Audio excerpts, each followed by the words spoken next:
Yeah. Yeah. True music.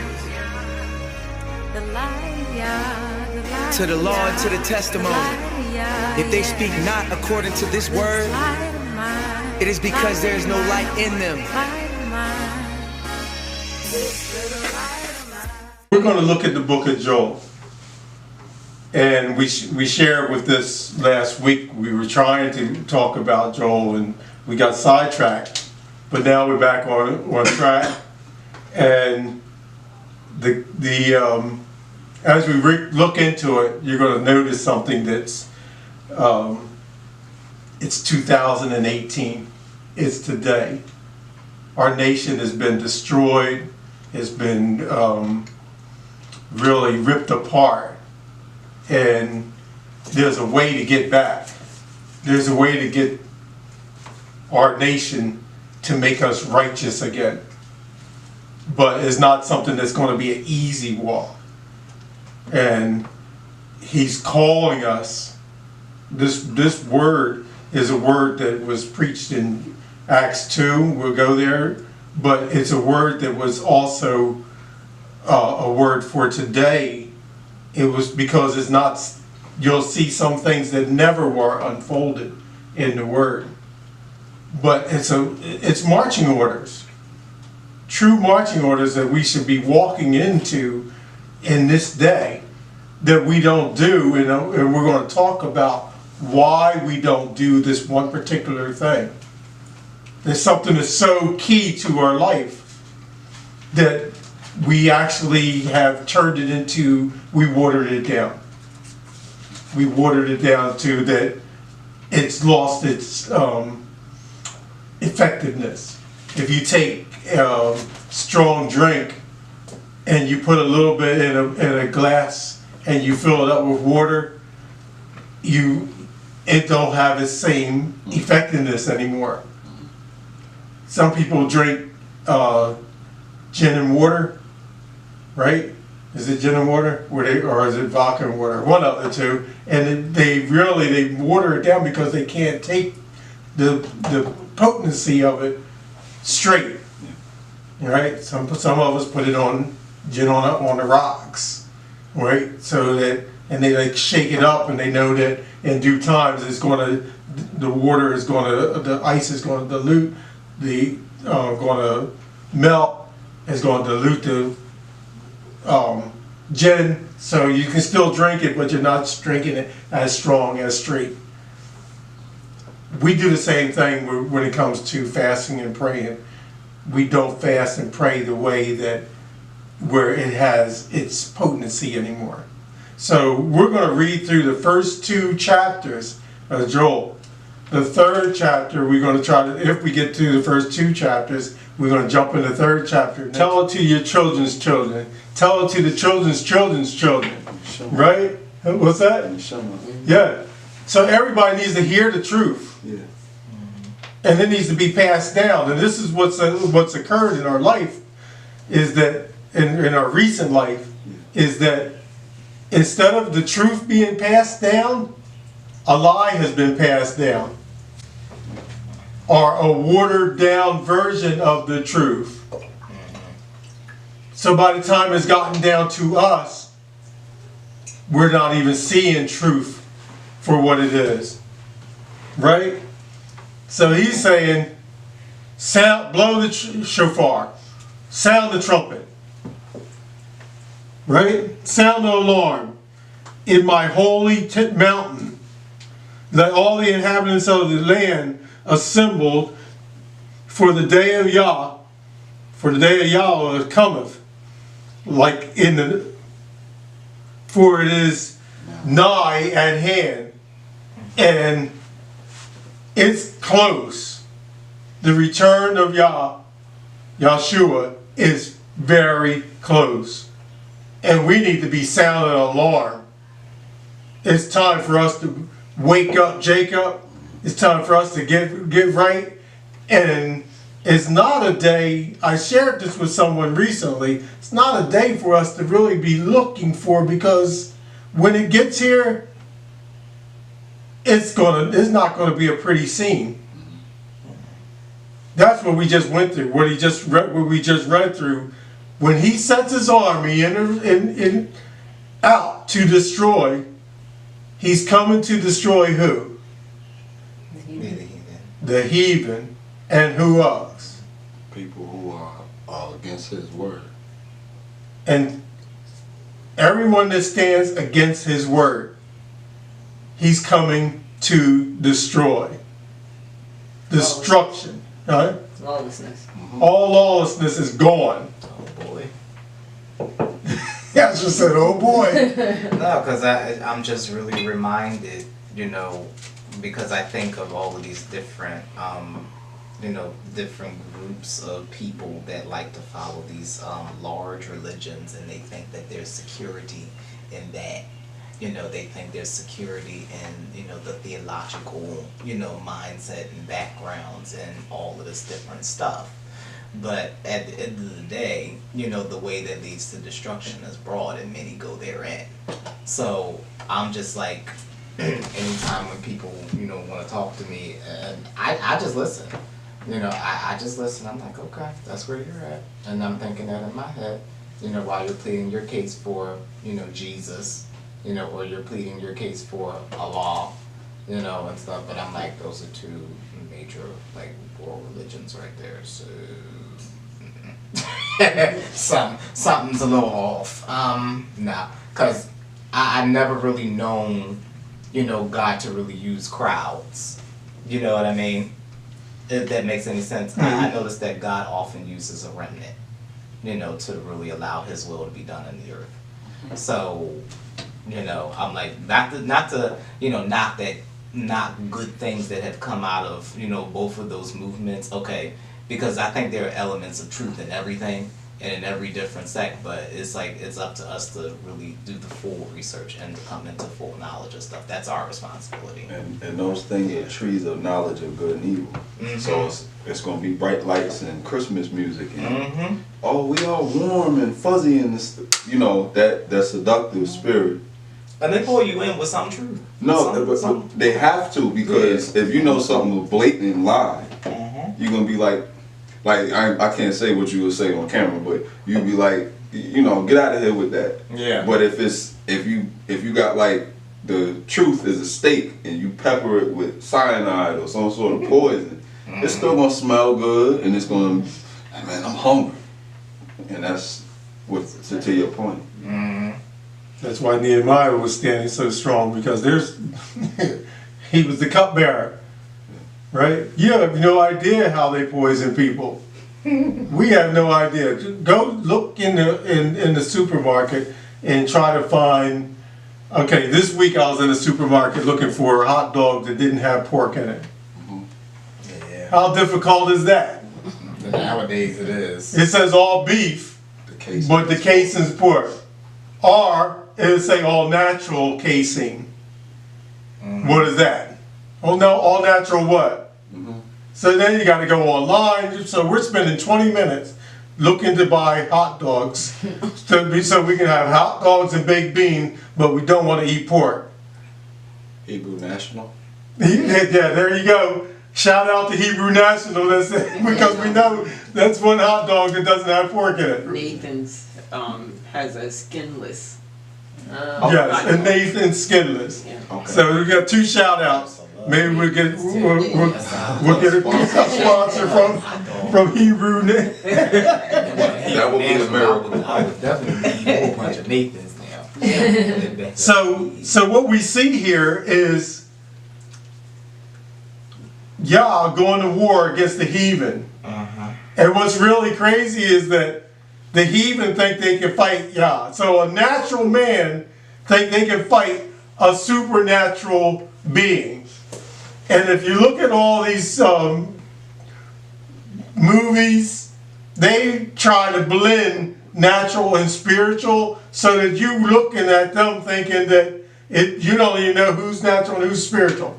Everybody's doing some kind of magic, right? So when we think that we're going to be able, as a human being, to fight a supernatural, the one that created us.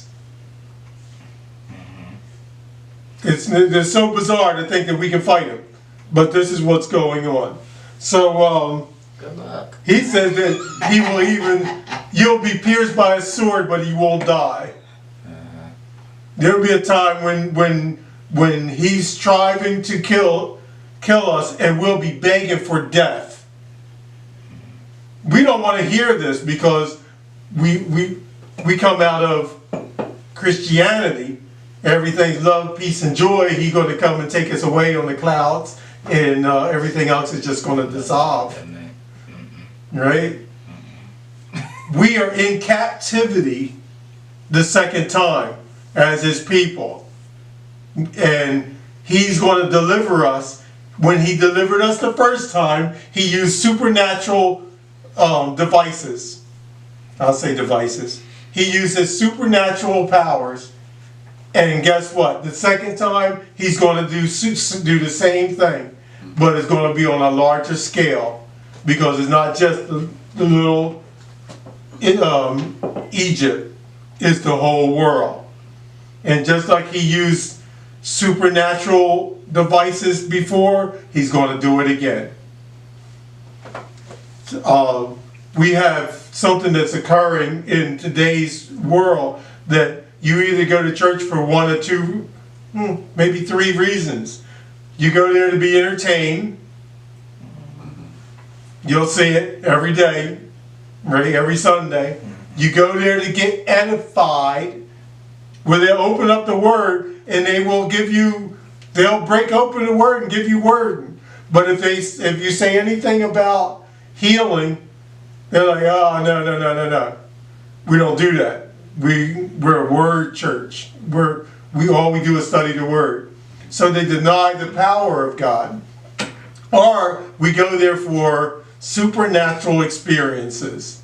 We want to see people being healed. We want to see people speaking in tongues, right? We got all these different things that we want to see, right? Which falls in line with entertainment. Which is entertainment. Yeah. So maybe I can get...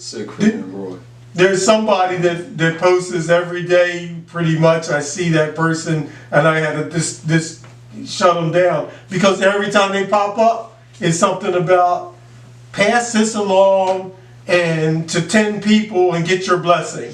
I like that. Yeah. Pass this to 20 people and get your blessing. So let's pick up where we are. So we see the bridegroom. He's talking about the bridegroom, but then he says, verse 12. Verse 12, he talks about us, turn to me with all your heart, with fasting, with weeping, and with mourning. Right? We want to talk about fasting as we move forward. But verse 13, rent your heart and not just your garments, and turn unto Yahweh your Elohim, for he is gracious and merciful, slow to anger.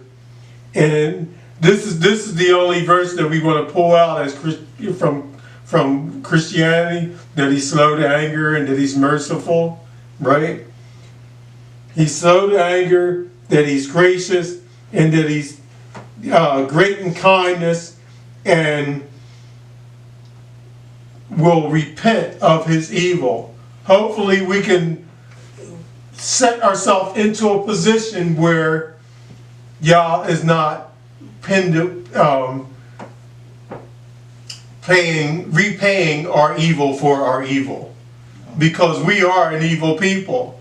But we want to turn to him with a clean heart and ask for repentance. And sometimes we're confused with what that looks like.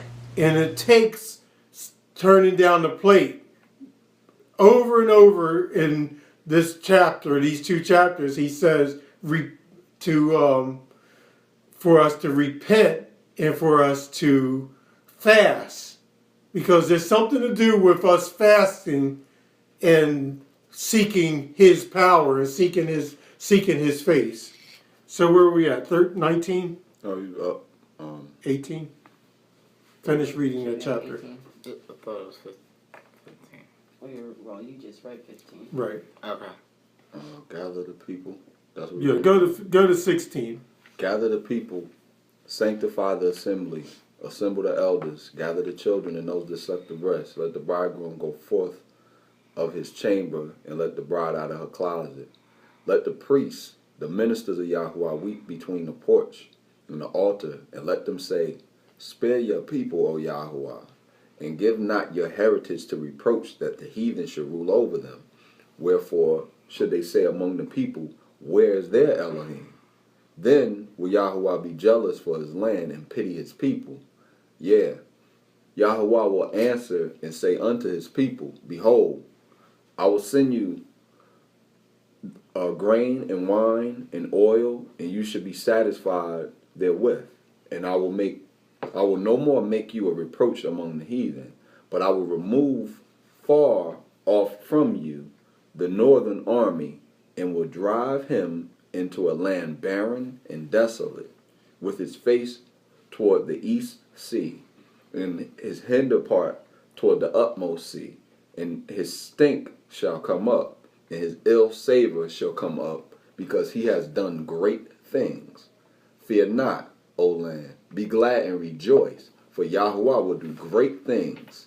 Be not afraid, you beasts of the field, for the pastures of the wilderness do spring, for the tree bears her fruit, the fig tree and the vine do yield their strength. And children of Zion rejoice, and be glad in Yahweh Elohim, because he gives to us the righteous teaching, which descends on us like a teaching rain and a latter rain in the first of the year. And the floors shall be full of wheat, and the fats shall overflow with wine and oil. And I will restore to you the years that the locust has eaten, the cankerworm, and the caterpillar, and the palmerworm, my great army which I send among you. And ye shall eat in plenty, and be satisfied, and praise the name of Yahweh Elohim, that has dealt wondrously with you. And my people shall never be ashamed. And you shall know that I am in the midst of Yisra'el, and that I am Yahweh Elohim, and none else. And my people shall never be ashamed. And it shall come to pass afterward that I will pour out my ruach upon all flesh, and your sons and your daughters shall prophesy. Your old men shall dream dreams. Your young men shall see visions. And also upon the servants and upon the handmaids in those days will I pour out my ruach, and I will show wonders in the heavens and in the earth, blood and fire and pillars of smoke. The sun shall be turned into darkness, and the moon into blood, before the great and terrible day of Yahweh come. And it shall come to pass that whosoever shall call on the name of Yahweh shall be delivered. For in Mount Zion and in Jerusalem shall be deliverance, as Yahweh has said, and in the remnant whom Yahweh shall call. So here he is. I just shared it a few minutes ago. He's going to do a wonderful work. He's going to do a work of restoration. I once looked at this and thought this restoration, what we read in verse 25, was something that occurred when I got saved. Right? He's going to restore the years, my bad years when I lived wrong.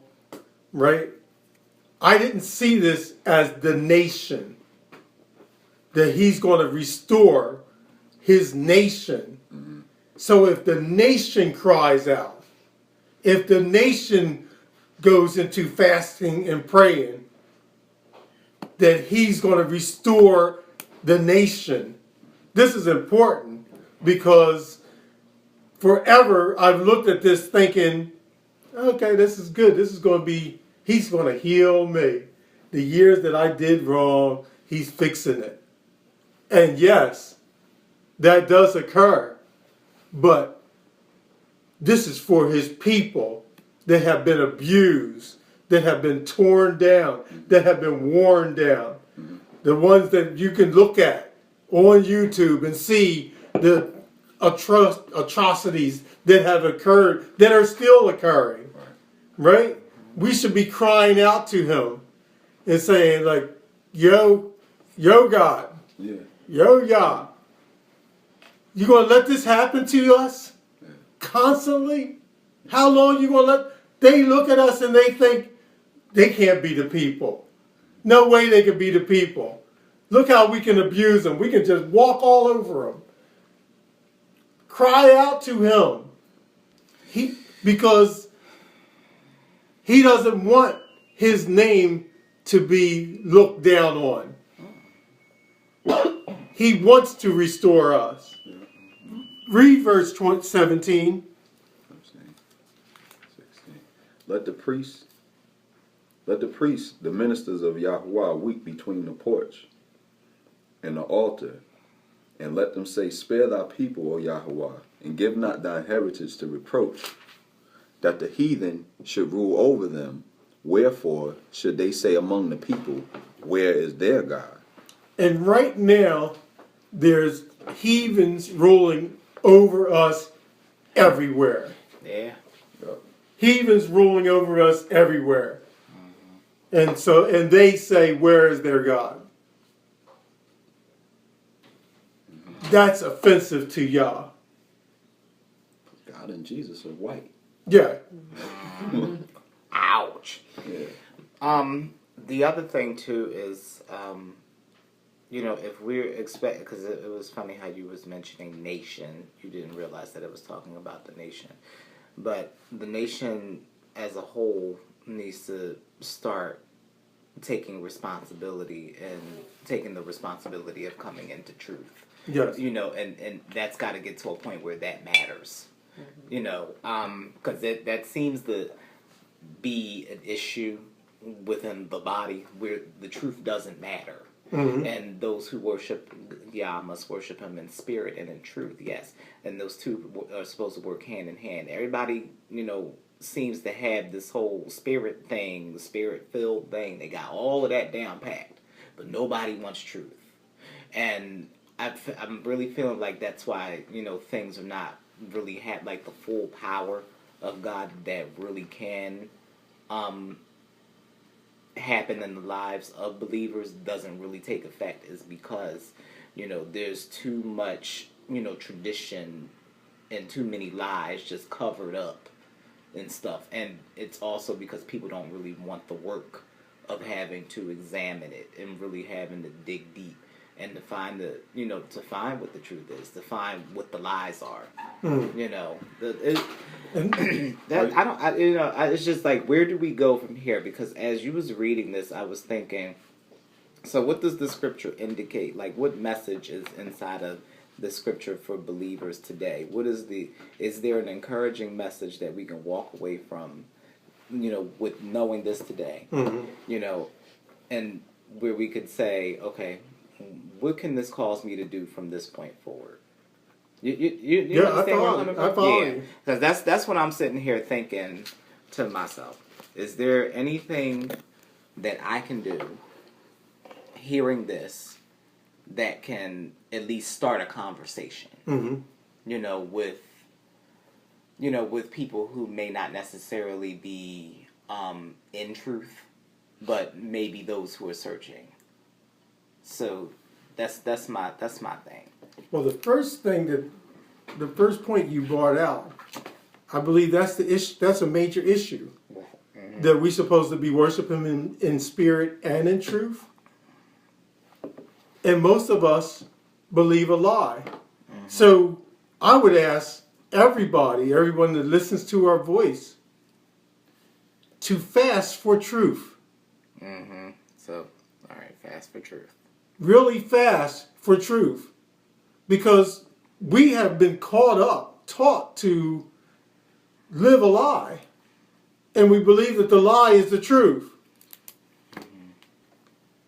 So you hear me teaching about truth, or talking about fasting, Well, my first thing I would ask you to do is pray for truth. Not just pray for truth, fast for truth. I'm telling you, you're living a lie if you worship on Sunday morning.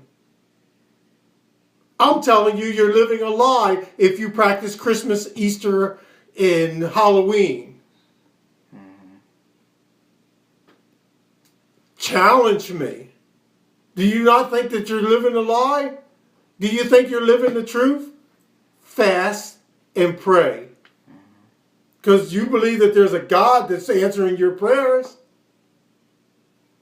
If you have any problem in your life, physically, 90% of the times, it's something to do, unless you break something, like trip and fall, 90% of the times it's something to do with your diet. Disobedience. Which it ultimately Stop! goes back to. Stop eating. Literally stop eating. And wait for an answer from God. If it take a day, if it take 2 days, you need to fast. There's something to do with fasting. There's something about fasting that will make a difference. Has anybody gone on a 3-day fast in here? A 3-day? Yeah. 72-hour fast. I have not eaten for about that long, but I wasn't calling myself fasting. Just to be honest. True, transparent. Okay. Because I'm mentioning it because I remember the very first time that I did it, and maybe even the second time, it gives you some clarity about some things. You know, it really does. It gets you into a mindset of, you know what, I'm starting to kind of see some things that really matter, you know, and I'm starting to see the other stuff as like pure foolishness, you know, because when you don't have food, you know, clouding your judgment, and, you know, and things like that, all them other appetites and all that other, you know, silly stuff that, you know, probably occupy space in your mind, that goes to like the back burner when you ain't had food in 3 days. So yeah, can bring some really good clarity, and then you start to ask yourself some serious you know, questions. You really start to have some serious introspection, and that's what happened with me. I had some, you know, very serious introspection about stuff, and it's like you really have a craving for focus and a craving for order, you know, to start putting some things in line where they're supposed to be. So I don't know if that's going to be everybody's experience, you know, with a 3-day fast. I just know that's what happened with me, you know, and it's just like, yeah, you start to see some things. Why is, for some odd reason, James 1:21 coming to mind, where, you know, it's talking about put away all, you know, unrighteousness. Like, we have a responsibility to do that. You know, we ask God to remove things from us and stuff like that, but no, God's telling us to remove it. God's telling us to do. He's given us the tools. He's given us the power, you know, to do things, and we really need to like stop asking Him, you know, for stuff in our lives that we can do for ourselves. And this is something that we don't want to do. Yeah, nobody wants to. We don't want to turn down the plate. But be real about it. You start with that. Yeah, we get up in the morning, hit the coffee, right? We order junk food, breakfast, whatever. Gotta get my donut. And sometimes we don't think about it. Right. Yeah, we don't think about it. We just think it's easy to do. Like, I want to just run to Wawa and get this. And Read verse 1 and 2 of chapter 3. For behold, You can go ahead. I just can't use my fingers right now. Oh, no. Okay. For behold, in those days and in that time, when I shall bring against the captivity of Judah and Jerusalem, I will also gather all nations, and will bring them down into the valley of Jehoshaphat, and will plead with them there for my people and for my heritage Israel, whom they have scattered among the nations, and parted my land. Okay, so I just wanted to bring that in because this is not about everybody else. This is about Israel. This whole thing is about Israel. The issue that we have today is we have this imagination station that we built called the church, replacing Israel. But then, so how do you read Joel? Right. How do you read it? You don't. You start at Matthew. You can't. Because this is all about Israel. When you go into Acts 2, when Peter is talking, he's talking to Israel. This is all about Israel. It's all about Israel. That's where the kingdom starts. That's where the kingdom stops. It's all about, you have to come through Israel to come through to see Yah. You trying to get to Yah. You're trying to get to God without your circumcision. You got a new way. You created a new path. There's only one path. There's only one straight and narrow way. Go to Isaiah 58. And very few will find it. And very few to find it. Not a massive mega church. Remember what I said, wherever there is swelling, there is infection. Wherever, yeah, I like that. Wherever there's swelling, there's infection. Yeah.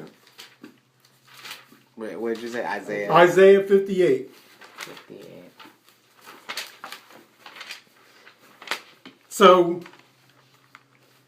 verse 27 of chapter 2, and you shall know that I am in the midst of Yisra'el, and that I am the Yah of your Elohim, and none else. And my people shall never be ashamed.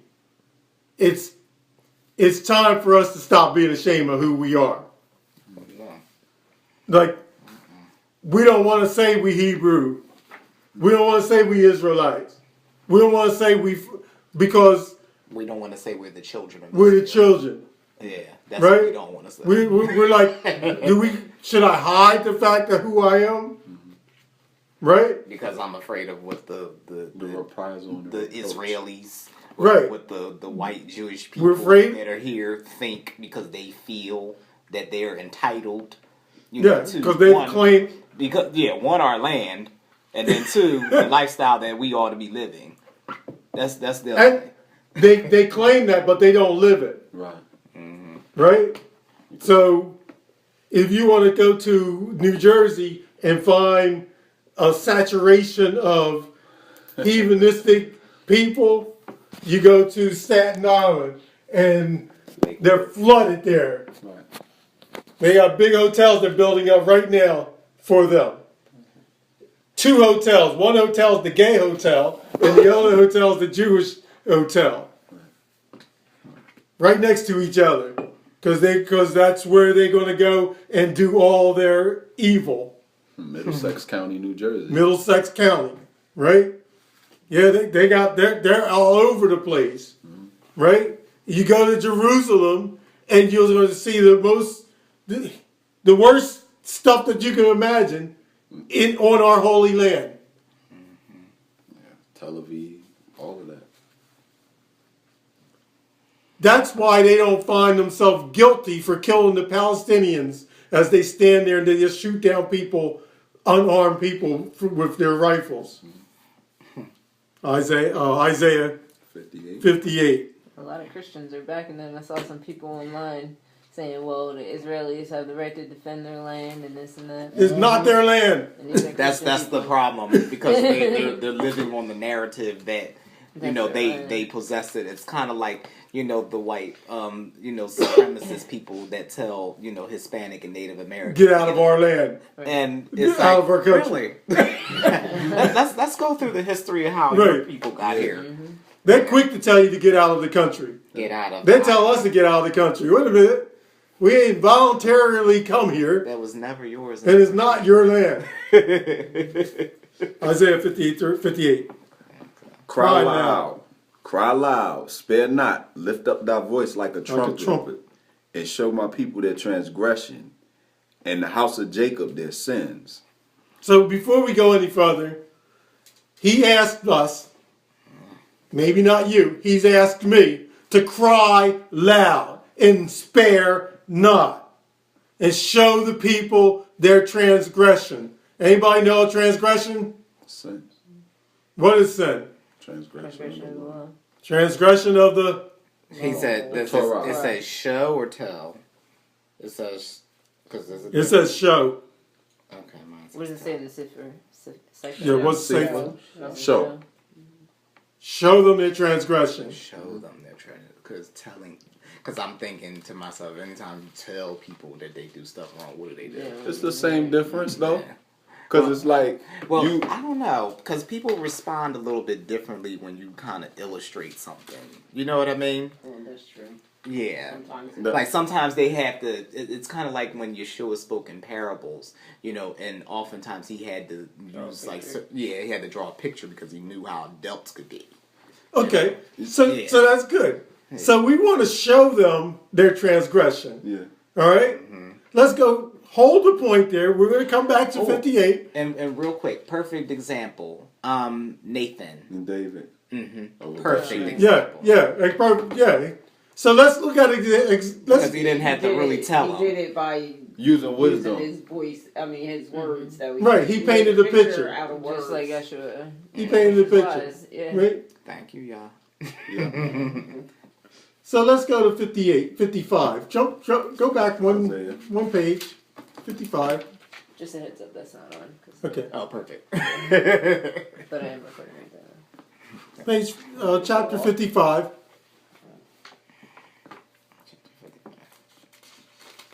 I love it. Verse 1. Oh, everyone that thirsts, come ye to the waters, and he that has no money, come ye, buy and eat. Yea, come, buy wine and milk without money and without price. Wherefore do ye spend money for that which is not bread, and your labor for that which satisfies not? Hearken diligently unto me, and eat ye that which is good, and let your soul delight itself in fatness. Incline your ear, and come unto me. Hear, and your soul shall live. And I will cut an everlasting covenant with you, even the sure mercies of David. Behold, I have given him for a witness to the people, a leader and commander to the people.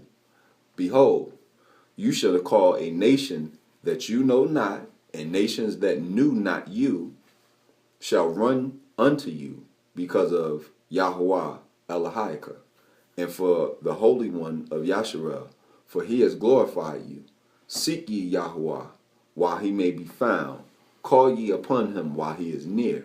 Let the wicked forsake his way, and the unrighteous man his thoughts, and let him return unto El Yahuwah, and he will have mercy upon him, and to our Elohim, for he will abundantly pardon. For my thoughts are not your thoughts, neither are your ways my ways, says Yahuwah. For as the heavens are higher than the earth, so are my ways higher than your ways, and my thoughts than your thoughts.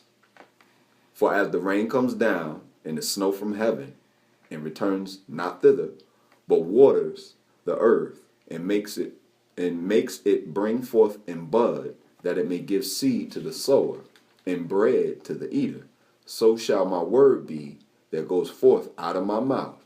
It shall not return unto me void, but it shall accomplish that which I please, and it shall prosper in the things whereto I sent it. For ye shall go out with joy, and be led forth with peace.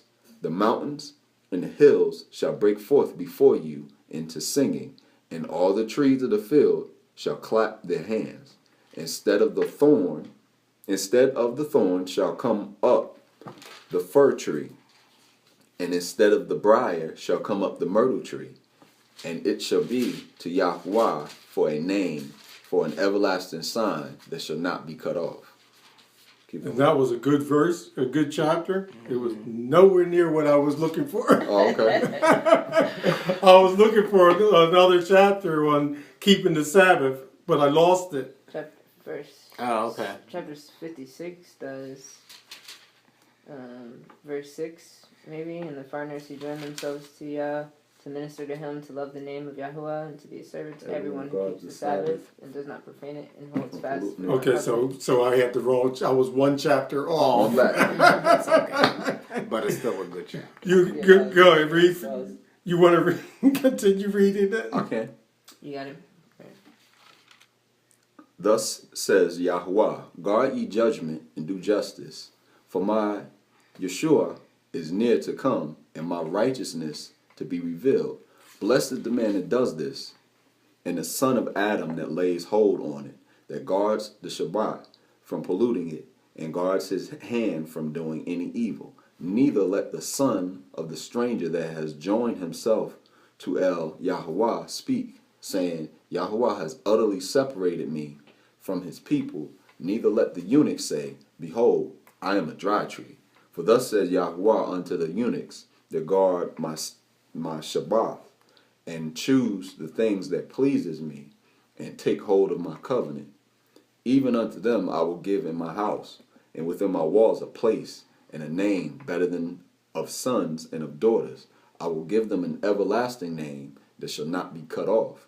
Also, the sons of the stranger that join themselves to Yahuwah, to serve him, and to love the name of Yahuwah, to be his servants, everyone that guards the Shabbat, That's the third time. Go from ahead. polluting it, and takes hold of my covenant. Mm-hmm. Even them I will bring to my holy mountain, and make them joyful in my house of prayer. Their burnt offerings and their sacrifices shall be accepted upon my altar, for my house shall be called a house of prayer for all people.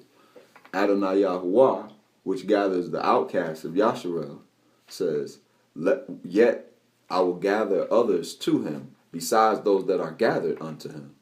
All ye beasts of the field come to devour, all ye beasts in the forest. His watchmen are blind, they are all ignorant, they are all dumb dogs. They cannot bark, sleeping, lying down, loving to slumber. They are greedy dogs which can never have enough, and they are shepherds that cannot understand. They all look to their own way, everyone for his gain from his quarter. Come ye, say they, I will fetch wine, and we will fill ourselves with strong drink, and tomorrow shall be as this day, and much more abundant. And there's the watchmen. The watchmen are these false preachers preaching to the congregation, right? They're ignorant, dumb dogs. That's kind of nice the way he puts that, right? Mm-hmm. They're ignorant, dumb dogs. I don't care how many degrees they have. I don't care what how many members you have. How big of the church is. They're barking. They're dogs that won't even bark. They won't sound the alarm and tell them the one thing: keep the Shabbat, keep his covenant. Right? They're walking away from the law. This is a painting, a picture of what's going on today. Right? He says that if you keep the Shabbat, the strangers, right? The strangers. We know what the strangers are. Anybody that walks right can keep the law and can come in and be drafted in. He'll put them in as a higher seed than these people that claim they know Jesus Christ. Mm-hmm. That claim that they know Yah.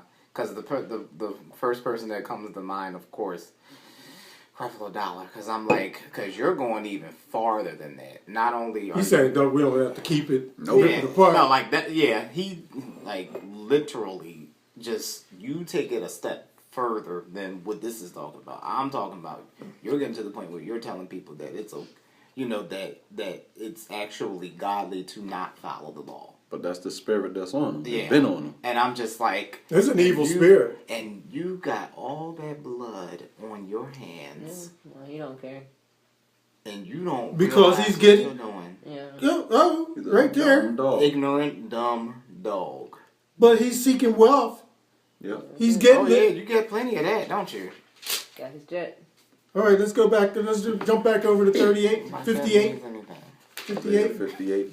We're still on Isaiah. Isaiah 58, verse 2. Verse 2. Cry loud and spare not. You want to go, Lauren? Sure. Lift up that voice. Yet they seek me daily and delight to know my ways, as if they were a nation that did righteousness, and did not forsake the judgment of their Elohim. They ask of me righteous judgments. They delight to draw near to Elohim. Why have we fasted, and you see it not? Why have we humbled ourselves, and you take no knowledge of it? Behold, in the day of our fast, you seek your own pleasure. In the day of your fast, you seek your own pleasure, and oppress all your workers. Behold, you fast only to quarrel, and to fight, and to hit with a wicked fist. Fasting like yours this day will not make your voice to be heard on high. Is such the fast that I choose, a day for a person to humble himself? Is it to bow down his head like a reed, and to spread sackcloth and ashes under him? Why will you call this a fast, and a day acceptable to Yahuwah? Is not this the fast that I choose, to loose the bonds of wickedness, to undo the straps of the yoke, to let the oppressed go free, and to break every yoke? Is it not to share your bread with the hungry, and bring the homeless poor into your house, when you see the naked, to cover him, and not to hide yourself from your own flesh? Then shall your light break forth like the dawn, and your healing shall spring up speedily. Your righteousness shall go before you. The glory of Yahuwah shall be your rear guard. Then you shall call, and Yahuwah will answer, and you shall cry, and he will say, Here I am. If you take away the yoke from your midst, the pointing of the finger and speaking wickedness, if you pour yourself out for the hungry, and satisfy the desire of the afflicted, then shall your light rise in the darkness, and your gloom be as the noonday. And Yahuwah will guide you continually, and satisfy your desire in scorched places, and make your bones strong. And you shall be like a watered garden, like a spring of water, whose waters do not fail. And your ancient ruins shall be rebuilt, and you shall raise up the foundations of many generations, and you shall be called the repairer of the breach, the restorer of the streets to dwell in. If you turn back your foot from the Sabbath, from doing your pleasure on my holy day, and call the Sabbath a delight, and the holy day of Yahuwah honorable, if you honor it, not going your own ways, and seeking your own pleasure, or talking idly, then you shall take delight in Yahuwah, and I will make you ride on the heights of the earth. I will feed you with the heritage of Jacob your father, for the mouth of Yahuwah has spoken. This is just I get goosebumps in my arms listening to this, because it's really the answer to our dilemma. Mm-hmm.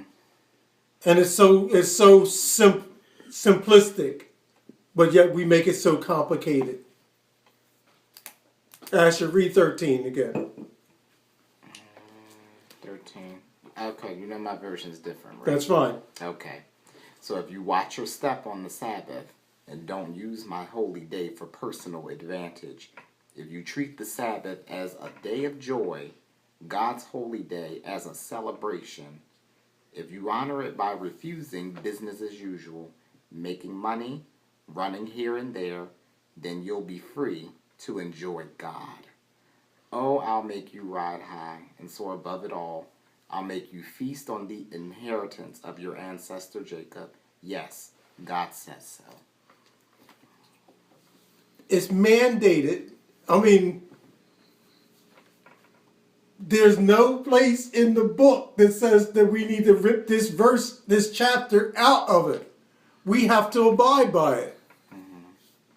We have a problem with fasting and praying, because nowadays when we fast and pray, we're going to do Daniel fast. Let's do a Daniel fast, and we're going to give you a outline of what you can eat and what you can't eat, and or we're going to do a 6 o'clock fast, and we're only going to fast until 6 o'clock. And at 6 o'clock you can eat what you want to eat. Tomorrow we're going to do the same fast till 6 o'clock. 6 o'clock. Or we're going to do a 3 to 5 fast. No fast. Where did this come from? Where are all these vain imaginations coming up with all these different type of fast? We're going to do a fast where we don't eat hamburger. We're going to do a TV fast. No TV for the week. We're going to do a no radio fast. It sounds stupid, right? We're going to do a no bicycle fast. Nobody's riding a bicycle today. Sounds stupid, doesn't it? When he's already given us an outline of what a fast is. Mm-hmm. And he tells us that if you're fasting, this is out to the 12 tribes worldwide. If you're fasting for an answer from Yah and you go to church on Sunday, wrong answer.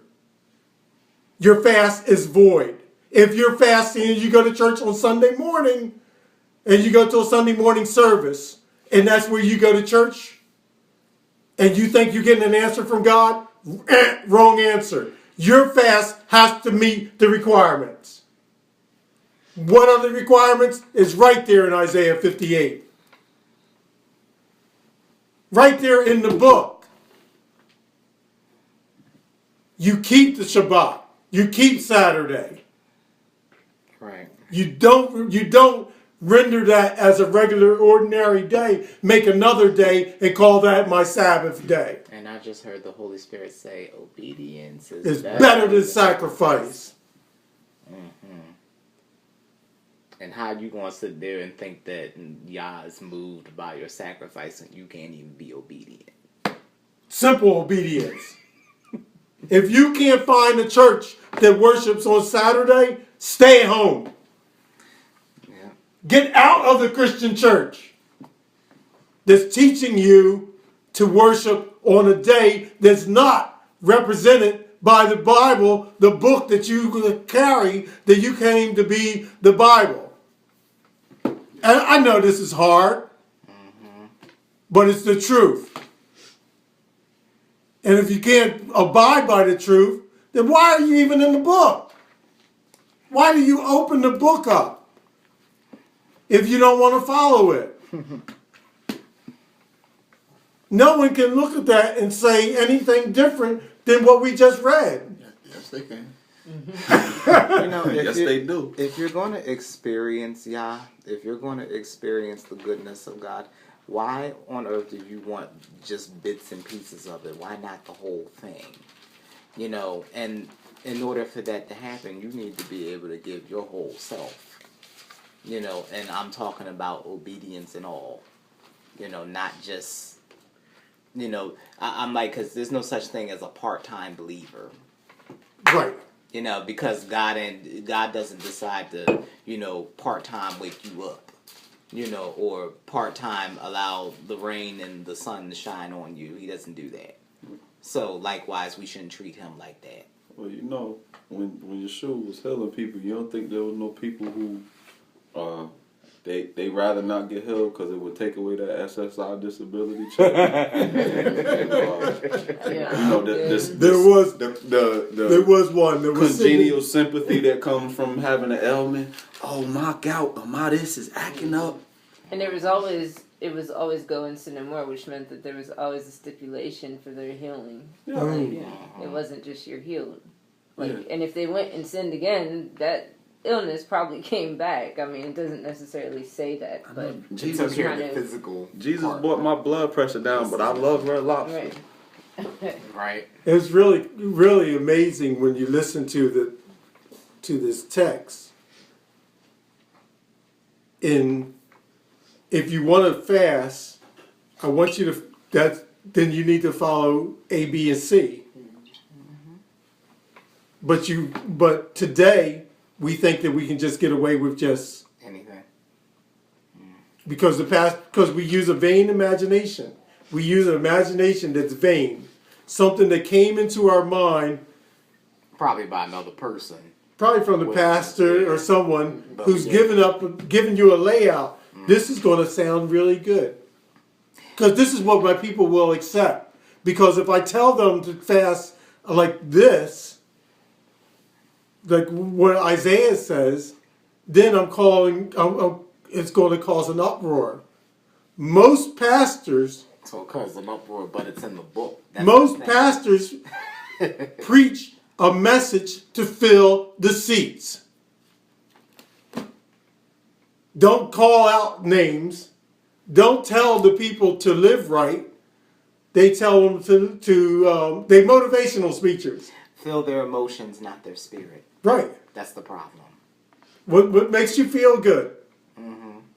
well, it reminds me of the verse that says, present your body as a living sacrifice, holy and acceptable, Which is because your it's your Reasonable service. Y'all know your word. This is But it ain't this is reasonable to Yahweh that we fast like this. That is presenting your body as a living sacrifice when you don't give it what it wants.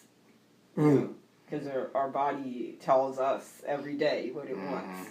All day long, that it wants to be fed, and it wants to be made to feel good, and all those things. And when you fast, it shuts all of that shuts down. it down. You can't listen to your body. You have to listen to Yah instead.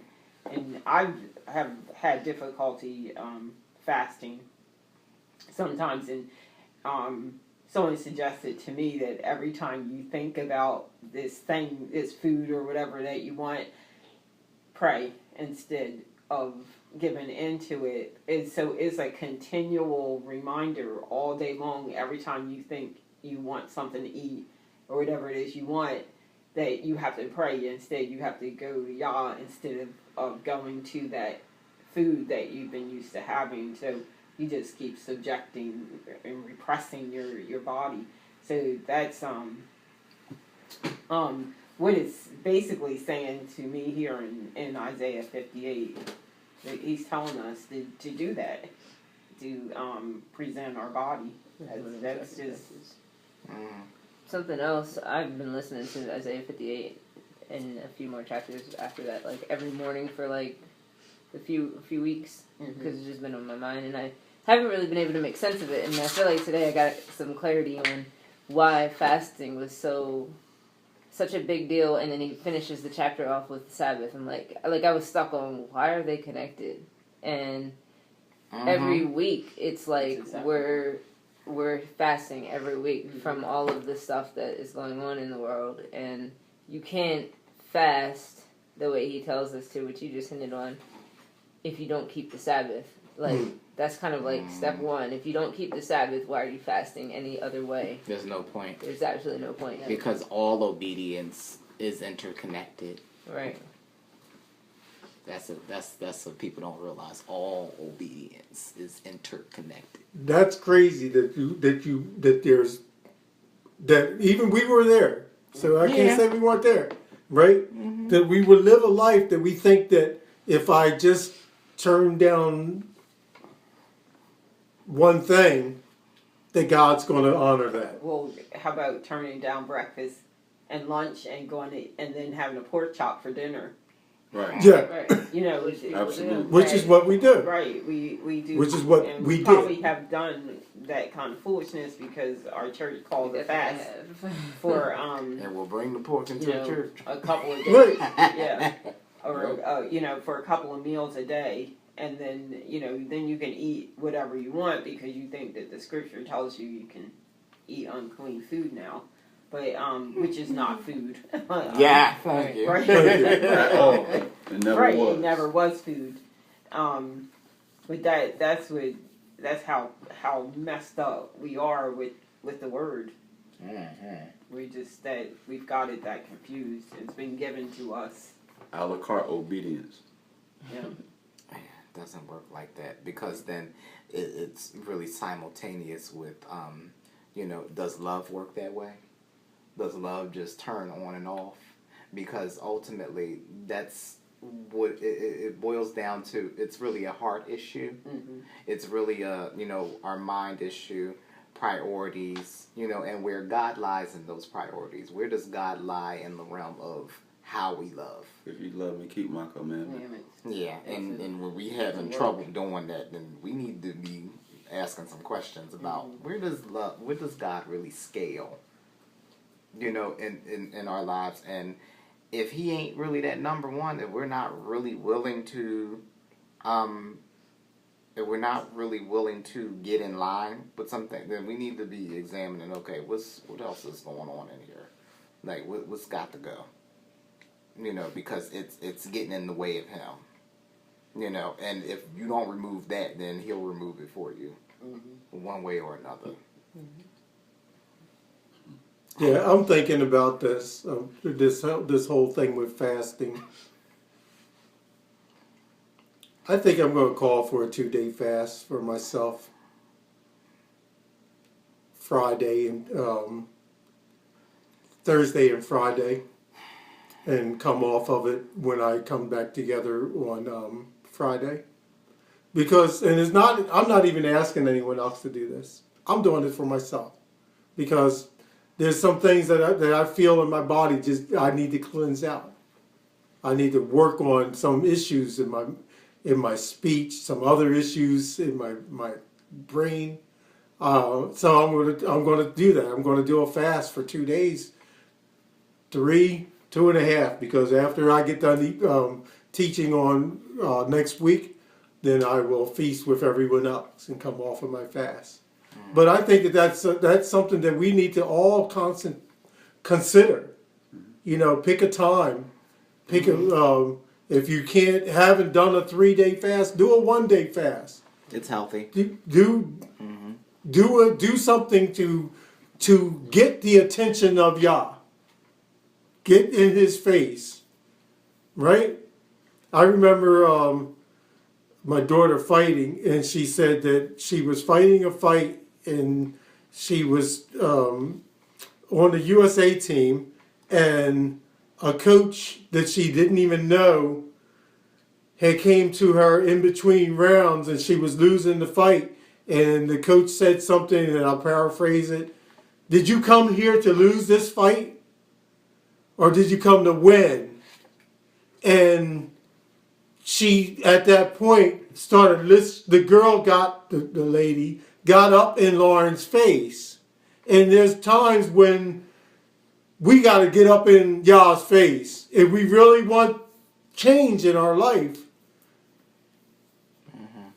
keeping the Shabbat, and start fasting, and to try to get an answer from Him.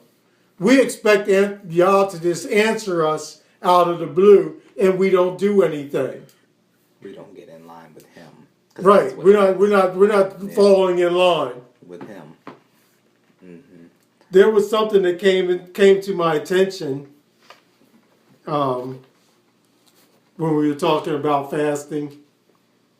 And I was like, oh, this is interesting. So we're gonna close out in a few minutes, but we're gonna look at one other chapter. Luke chapter 2.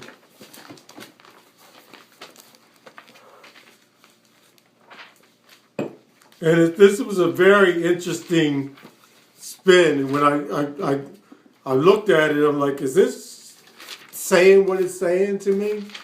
Because some people have, you know of Samson. Yeah. He said he was going to be a Nazirite, right? So we know what a Nazirite is. And some people have a Nazirite vow, and they pull themselves apart to worship Yah in a certain way. Mm-hmm. They eat a certain things they don't eat. They don't touch certain things. Like he could never drink wine, right? Start at verse 36, and we're going to see this female prophetess, which is kind of cool because when we do just a little reading on her, it brings out some things that really got my attention. One, that her lifestyle was a life of fasting and praying. So let's read this. 36, verse 36. Chapter 2, verse 36. Yeah, let's back up till we get into it a little bit. 33, and then read down.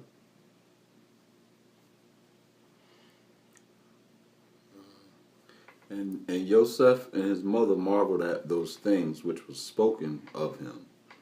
And Shimon blessed them and said unto Miriam his mother, Behold, this child is set for the fall and rising again of many in Yisra'el, and for a sign which shall be spoken against. Yea, a sword shall pierce through your own soul also, that the thoughts of many hearts may be revealed. And there was one, Shana, a prophetess, the daughter of Penuel, of the tribe of Asher. She was of a great age, and had lived with a man 7 years from her virginity. And she was a widow of about 84 years, which departed not from the temple, but served Yahuwah with fastings and prayers night and day. And she, coming in that instant, gave thanks likewise unto Yahuwah, and spoke of him to all them that looked for redemption in Jerusalem. And when they had performed all things according to the statutes of Yahuwah, they returned into Galilee, to their own city Nazareth. And the child grew and waxed strong in the Ruach, filled with wisdom, and the grace of Yah was upon him. Okay, so the King James has her as Anna. Mm-hmm. What do you call? What does the site see? Shana. Shana. Okay, she was a prophetess, right? So when I'm looking at this lady was spent her life in fasting and praying. Anybody got an idea of her age? About 92. Wait. Because I remember she was a widow for 84 years. 84 years, and she was with the man 7 years from her virginity. So 7 years. So she was only married for about 7. Spent 7 years. 7 so that years. would put her at 91, and then from her virginity, she lived with him. So she was probably a teenager when she married him, right? Of course. Mm-hmm. So add another fish. She had to be 100 or. Hold on, that's confusing me. It didn't really give her age. No, it didn't give her age, but it gives you a roundabout. Yeah. She fasted and prayed. She committed her life to fasting and prayer. Mm-hmm. Okay, this is not a nun. No. It's okay. So this is a woman who committed her life to fasting and prayer. She married, and from the time she was a young woman, so 7 years after that. She was only married for 7 years. And her husband died. Her husband died. So start back from the beginning. Hold on, can we? Go ahead. And then she was a widow after the 7 years. For 84 years. For 84 years. Okay. So it doesn't really tell us how old she is, but she's older than that. We know she's old. 100 and something. We know Did she get remarried or something? She didn't get remarried. Well, they didn't remarry. Well, if her husband died, she could. But she didn't. So but I'm saying it says she was a widow until she was 84. No, she was a widow for 84 and as years. a widow until she was 84. That's what that says? Is that what your Bible That's says? what it says. What Says verse? she was a widow 37. of about 44 score and 4 years. And she didn't depart from the temple, so I don't know what. Yeah, so that's what's throwing me off. No, so she had been married. So you figure 15, 12. She got married maybe 12 to 15 years 12 old. was about the age of maturity. Probably to Right. an old man. Because he died 7 years later. Right. So she's married at we'll say or older. We'll say 12. Right? Then she lives with him for 7 years. So now she's 19. 19, and then he dies, and she spends 84 more years as a prophet. She's in her hundreds. Yeah. So she's over 100 years old. 103. Yeah. And what is she prophesying and looking for? The Messiah. Yeah. But no. Hold on. Go back. The restoration of Israel. The redemption of Israel. But that is so. The Messiah, salvation. Yeah, but she's looking for the recovery of us as a people. As a people, what we're still looking for. So her sermon, what she was praying and looking for, was for the king to come and restore his people. Or the king that would at least usher in the restoration. She saw him come. Yeah, she saw him come, and she But- was long enough to right. see it. Yeah. She saw him come, Not And- rain. but not reign. Yeah. Yeah. What we have been talking about in Joel Well, she'll see. is him coming back and reigning. So the sermons that she had preached, the prophecies that she had been preaching for 100 years was for the restoration of Israel. She might have been around the time of Judas Maccabeus and all of them. You're talking about over 100 years old. That's crazy. Yeah, so then you got to go back. So she's seen all that. Yeah. Yep. She's seen a lot. Yes. We look at this because we're now, was her life strengthened? Was long life given to her because of fasting and praying? I believe so. I believe so, too. That's one of the things that kept her, because even, when you look scientifically, a lifestyle of fasting is technically one of the healthiest things that you can do for the body. And then on top of that, fasting actually does move you more toward God, because God doesn't have to eat. So, you know how, the phrase, you are what you eat, right? So along with that comes a certain spiritual energy that's in association with it. That's why, what you put in your body actually matters. So when you don't eat, okay, God doesn't need food to sustain himself. Or you. Okay, so when we're not eating, and then the longer we go without that, the more we start to lose touch with the physical, the physicality or the physical world. And we start to become more in tune with that which is spiritual, which does not need food or anything to really sustain it. It needs, it only requires the presence of God. We become more in tune with him. Which is why fasting just does what it does, not only to the body, but, to the person that does it. Yeah. People think it's so necessary to eat, and I know It really things, isn't. But when you get to a point with fasting, your body doesn't even crave food anymore.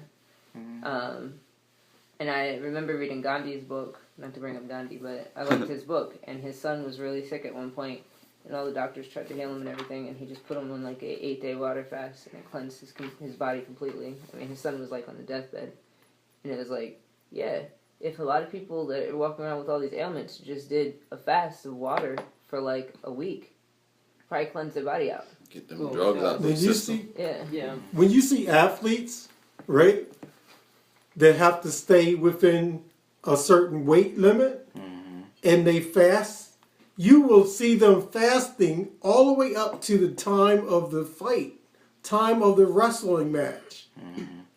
But when you see them performing, their performance is way off the chart. Like, how do you eat less and gain strength? Yeah.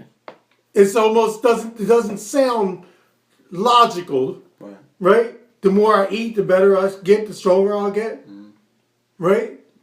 Don't work. But it doesn't work that way. Not in your gas tank neither. No. No. But we different. But if we can only get this in our spiritual mind, that if we want to get stronger, turn down the plate for a day or 2, 3, 4. Like literally not eat. Not focus on trash. To focus on Yah. That, if you fast and but you're looking at a bunch of junk, you're not tapping into the strength of Yah. So if you want to get strong, you want to get stronger, is not going to church every Sunday, Wednesday, prayer meeting, all these different services. Choir rehearsal on Friday. Yeah. All except the Sabbath. On everything else. It's right. You had the Now I got to go to church on Saturday because I got meetings to go to. I'm at the mall. Right? And then I'll show up on Sunday, but then when I go to church on Sunday, I got to leave because I got to go to work at a certain time. So you're not really you're killing yourself. And Yah lets it happen. And why? Because he's really not the priority. in the life of the person. So why should You're not. you Yeah. know, you're basically doing it to yourself. You're pleasing Why- self. In you- one you way want- or the other, you want you're him to- pleasing yourself. Yeah, but it's ironic because you get sick, which is something that's really huge, especially in the black community. You know, yeah, we have a whole lot of chronic illnesses because, you know, you're disobedient with a lot of the things that you allow yourself to consume. But also lifestyle choices contribute to that as well. And then, you know, you ask God to heal you, you know, which is, by the way, something that He's given you the ability to do. He's giving you the tools to do it, and He's giving you the ability to heal your own self. But, you know, that's neither here nor there. How is it that you want Him to come through for you when you can't even do the same thing? You can't even make yourself available, but you want Him to work something out for you or to create some miraculous, you know, healing or, you know, a way, you know, what they call a breakthrough, which, by the way, isn't a good thing. But, yeah, because you don't want anything, anytime anything ever broke through in the Bible, that was a bad thing. Okay. Okay, so this one verse, you probably never looked at it and thought of it to be what it is. This one verse in Luke 2:38 to be such a powerful verse. That was just, I was just going to say something about that. Go ahead. What were you going to say? Well, firstly, that whenever you hear preaching about declaring in the testaments of declaring who Yahuwah was, it always goes to John, to Yachanan, and tells about he was, you know, declaring who Behold, Yeshua the Son was. of God comes Right. to take away the lamb. But actually, Mhm. this woman was doing that. She was declaring who he was, and Verse 38. Yeah. I lost my verse. But and the reason she was able, because I was just sitting here thinking, why is it giving us all this information about this woman, about how old she was and how long she was married, and I know it's not here unless it's important. Oh, right? it's important. And then it came to me that she is giving us all that information because he wants us to know that he spoke to her. She was able to reveal who Yeshua was because of what she had done. He gave her that information because she was fasting and praying all the time. So she was privy to information that everybody She had else insight wasn't. that no one else That had. nobody A else prophet had. always does. But Yeah. she 103, about. at So- least 103. So think about this She- too. Because she had a full heart for God, and because the Lord preserved her for that long, okay, yes, she would have more. She's more of a seasoned prophet. On top of that, which means that you have probably double, you know, the insight, you know, than what you would, you know, call like a regular, you know, prophet that you would see nowadays. I would imagine that the insight would be a little bit more intense, you know, the more seasoned that you are. You know, it's just a part of who she is, and that's just something that she really came into.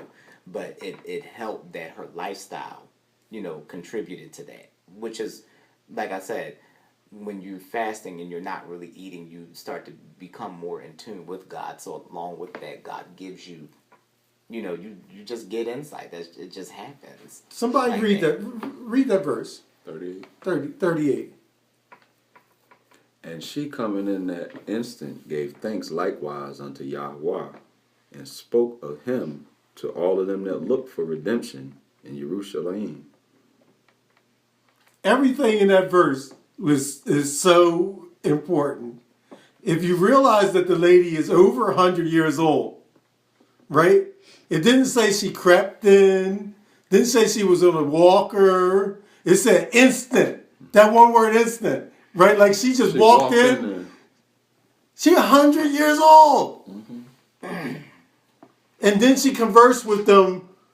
You know, most of the time when we get 80 nowadays, we were saying our mind's not that sharp. We're 55 and we're talking about retiring. why does a preacher, someone who's supposed to be called out from Yah, think that he should retire at a certain age? They didn't have processed foods. She 100 and some years old, and she's still preaching. And she walking around, she's like, oh, yo, you guys know who that is? Did you guys see that guy over there? She holding a conversation with them. Abraham, Moses, Jacob, all the brothers. Yeah. They had their strength, most of them. Which means, and also they knew she was a staple in the temple because it says she never left the temple. So everybody knew who this woman was and probably was like partially afraid of her. Yeah. Like whatever she says is legit. Yeah.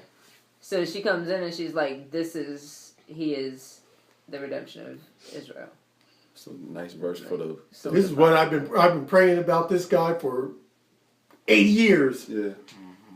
What are you gonna say? No, that's a nice verse for the paternalistic Western chauvinists. Yeah. Like, because they, the man is the head of the woman, and they quote Paul, the woman might as well have her head covered, but it's like that woman, like Lauren was alluding to, feminism was never something black women needed. It's right there. You couldn't tell my great grandmother nothing. I still can hear her voice to this day. I was going to say that we still command that kind of, when we're older, black women, is like the big mama, right? And not necessarily big. Yeah. Remember what's her name? They call. I can't think of her name. No, I'm thinking about somebody local. What's that little lady's name? Miss Baynard. Miss Baynard, bless her soul. Right? Little short lady. Much power. Powerful little lady. Whenever you would see her, she could point out people that are of Yah. Because they would do that. Those old ladies, they were like, oh, don't touch him. That person's anointed. They can spot it. Right? Arizona. Looked at Jade. Leave her alone. That she's special. Something special about her. Right? We could see the old women, even when they weren't like this lady, if they just by being in God's presence, they were getting insight. This lady, you probably looked at her and thought, what is she, 50 years old? She's 100 years old. I believe it. Because black don't crack. Yeah, and I wasn't, you know what, and if I get an image inside of my mind, I wasn't picturing what we're used to, being a 90-something-year-old woman. Like, she probably was a woman. Her skin was probably still flawless. Yeah. We still have it. We still see it. We used to be Angela Bassett when she was Angela Bassett. Her name is like that now.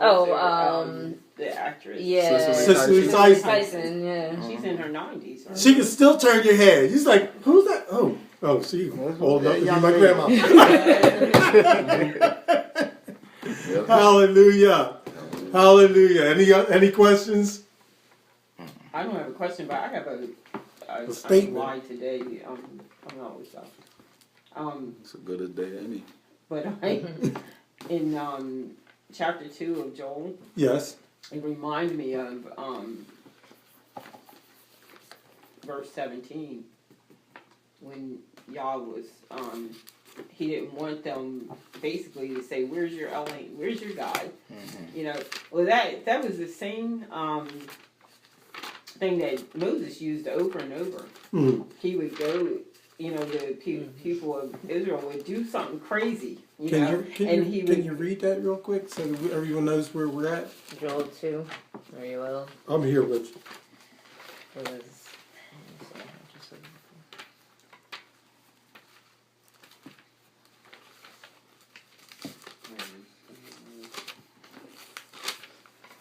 2:17 says, let the priests, the ministers of Yahuwah, weep between the porch and the altar, and let them say, spare your people, O Yahuwah, and give not your heritage to reproach. that the heathen should rule over them. Wherefore should they say among the people, where is their Elohim?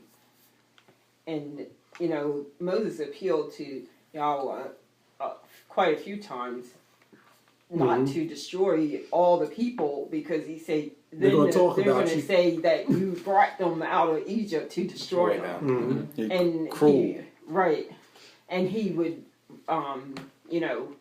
he would not do what he said he was going to do. Like, I'm just going to wipe them all out. And Moses would say, oh, please don't do that. They're going to talk about you. And this is the same thing. He's saying, I'm going to bring them back, to the people that I wanted them to be, and give, make them great again. So that I don't, people aren't going to be asking, where's their God? Why is he treating them like that? And you hear people today say that, I don't want to believe in a God. I don't believe in a God that would do that. Who would do that? What right? kind of God? I know the conversation is over. But it's like, cause okay, at that point, you punish your children. Like in a lot of y'all, the corporal punishes and all. Everybody love to exact vengeance when it's them in the judgment seat, but they don't think that they come from that.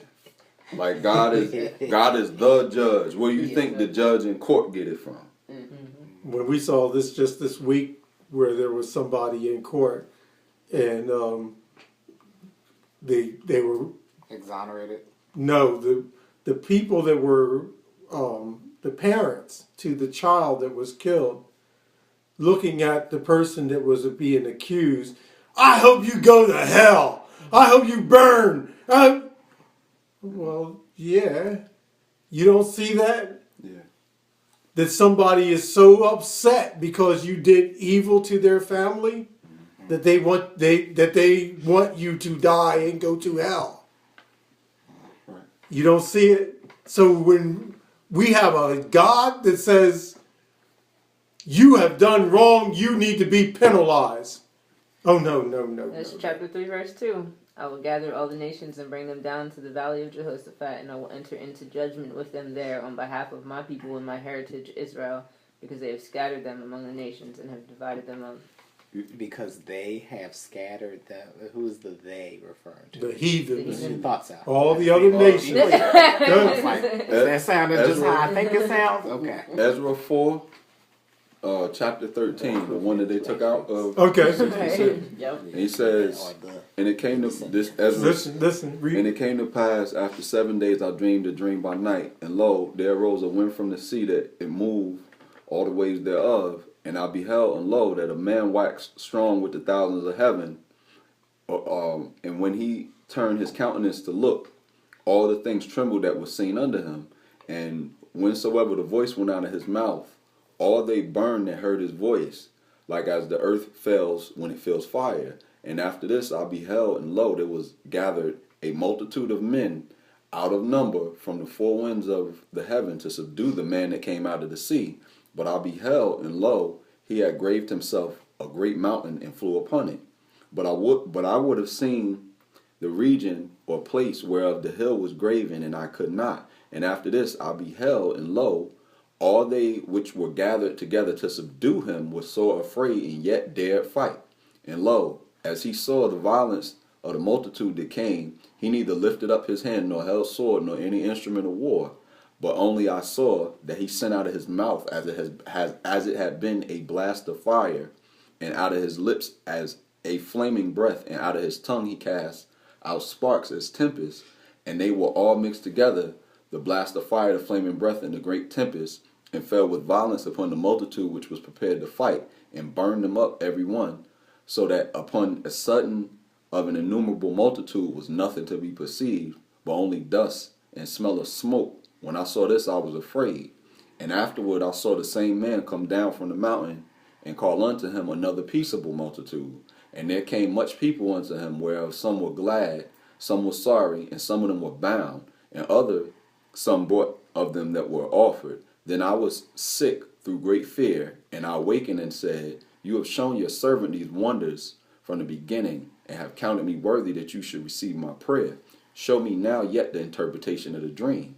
For as I conceive in my understanding, woe unto them that shall be left in those days, and much more woe unto them that are not left behind. For they that were not left were in heaviness. Now understand thou the things that are laid up in the latter days, which shall happen unto them and to those that are left behind.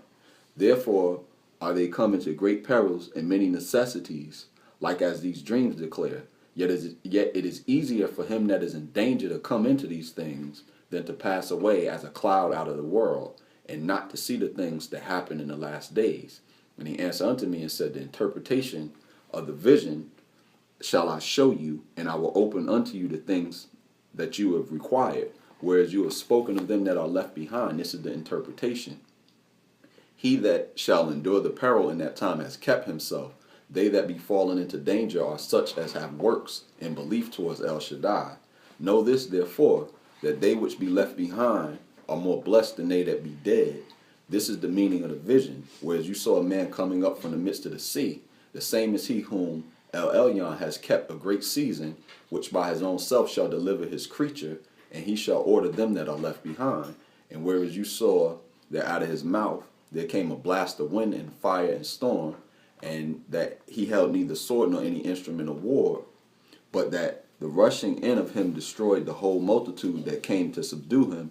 This is the interpretation. Behold, the days come when El Elyon will begin to deliver them that are upon the earth, and he shall come to the astonishment of them that dwell on earth, and one shall undertake the fight against another, one city against another, one place against another, one people against another, and one realm against another.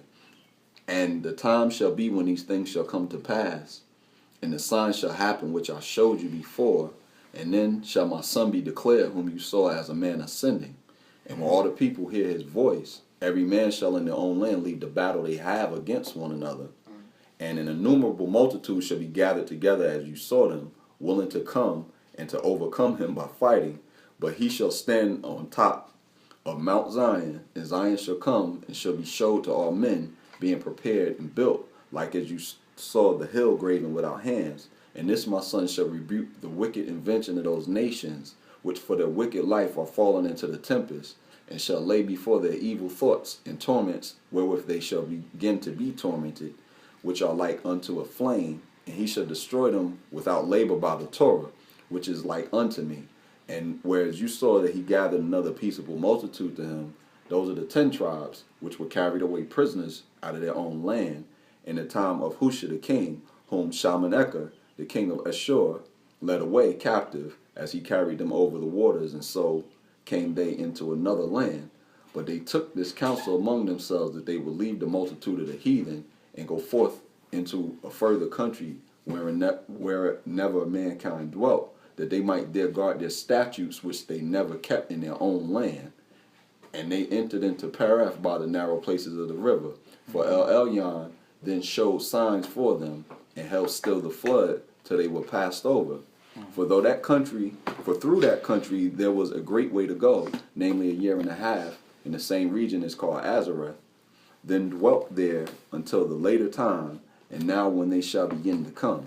El Elyon shall stay the springs of the stream again, that they may go through. Therefore saw you the multitude with peace. But those that be left behind of your people are they that are found within my borders. Now when he destroys the multitude of the nations that are gathered together, he shall defend his people that remain, and then he shall show them great wonders.